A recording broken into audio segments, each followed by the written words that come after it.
If that photograph at the beginning looked vaguely familiar, you're right, it's me, but dressed as Father Christmas. Why, you ask? And I think that's a very good question. But let's talk first about images. Images are really important. They replace words. It's said that a good photograph is worth 1,000 words. I don't know. We'll soon find out, because that might be as many as I speak in this homily. That image was taken because there was some confusion.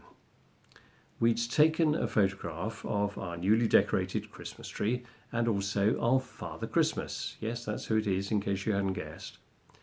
And we sent it to the family WhatsApp group. Alison, who's the mother of our son-in-law Richard, didn't recognise who this strange figure was, and so we thought we'd send a visual clue. That was the best way. And so Jill took the photograph of me dressed as Father Christmas.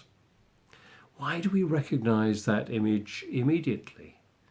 The answer is really because all images are a clue to meaning and identity, but they're shaped and formed by our cultural heritage. We know that that's what Father Christmas is supposed to look like.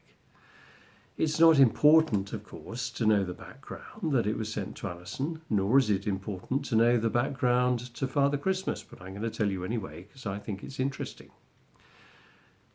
Father Christmas is sometimes called Santa Claus, and Santa Claus comes from the Dutch Sinterklaas, which in turn is Saint Nicholas, the Bishop of Myra in the 4th century, Myra now being in southern Turkey. And for a variety of reasons that I won't go into, he has become the patron saint of children, of sailors, and quite improbably really, pawnbrokers. So that's Saint Nicholas. Why are images so important? Well, perhaps I can illustrate that from my own experience. Just before the second national lockdown came, we finished, as I told you a week or two ago, our film called The Baby Born in Bethlehem. And that's premiered next Friday, just before Christmas, as a replacement to our crib service. A small team of us got together and filmed it, but of course only one of us could edit it, and so I've spent the last month or so sitting in front of my computer seeing time and time again the images that we recorded and putting them into the right order. I've been doing it for a number of years, and because of that, of course, I know, at least I hope I know, what I'm doing. The idea of any series of images is that they should tell a story, that they should point you onwards to the meaning of the story. And having got familiar with them all and putting them in the right order, my job then is to let them go. It's not to do with how clever an editor is or how clever a writer is. The images must be allowed to speak for themselves. They have a life that's independent of those who created them. They live on their own. It doesn't matter who created them. Sometimes at the end of a service, someone comes up and says something like, "Oh, what a lovely sermon, Vicar." And we were taught at theological college that the correct response to that is, "Thank you. I'll pass it on." Because it's not to do with the one who preaches the sermon. It's the message of the sermon itself that's supposed to live with people. And that most clearly comes if we look at the story of John the Baptist, whose day we celebrate today. It's the third Sunday of Advent, and after the patriarchs and the prophets and before Mary next week, we remember the role of John the Baptist.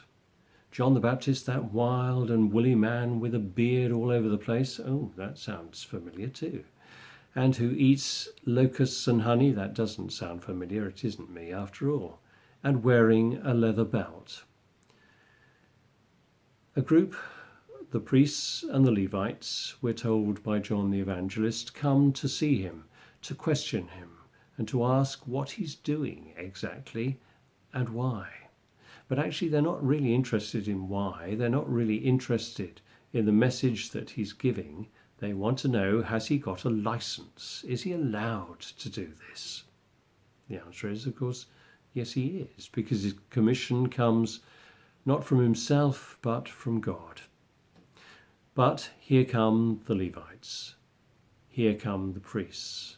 And they ask the questions that they're supposed to ask. They've been sent as a delegation from the Pharisees, from the temple authorities. And the Pharisees were very hot on rules and regulations and everything being done in order. And this John the Baptist was a bit of an eccentric. Surely he was dangerous. What was he trying to do? Subvert their power and influence? Who knows? Was he then Elijah? Was he sent from God? Was he a prophet? Did he claim to be the Messiah? That was the first question they asked him. And his answers, you notice, get progressively shorter. No, I'm not the Messiah. No, I'm not the prophet. No. He answers those three questions more and more curtly, and the reason is that he's frustrated. It isn't really about him, he says.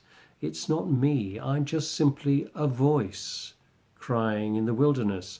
But it's not me, the voice, that you need to hear. It's the message that the voice conveys. I'm one crying in the wilderness, prepare the way of the Lord. I'm not the Messiah. I'm not the prophet. I'm not Elijah.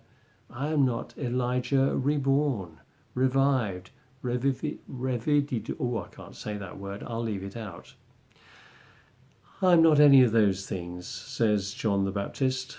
I am who I am, and I am pointing onwards from myself towards the Christ, towards the Messiah, the one who is amongst you, even though you may not realize it, the one whose sandals I am not worthy to take off so that his feet can be washed ritually.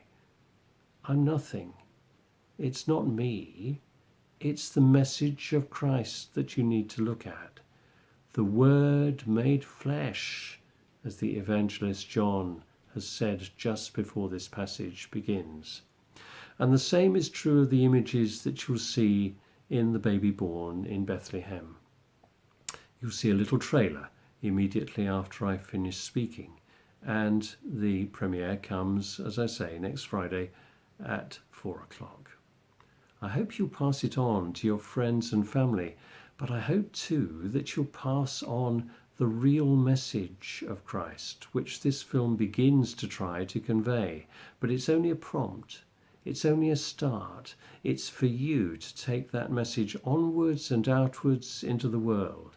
Make sure that your friends and family know about it, but not just about the film, but about the message and the love of Christ born amongst us this Christmas time. That's who we really celebrate. That's who we point towards. It isn't us who's important, but maybe through us and through the creativity that God gives us, we can point to the creative Christ, the greatest gift of love this world has ever known or ever will know. Amen. I hope you enjoy the little taste of what's to come.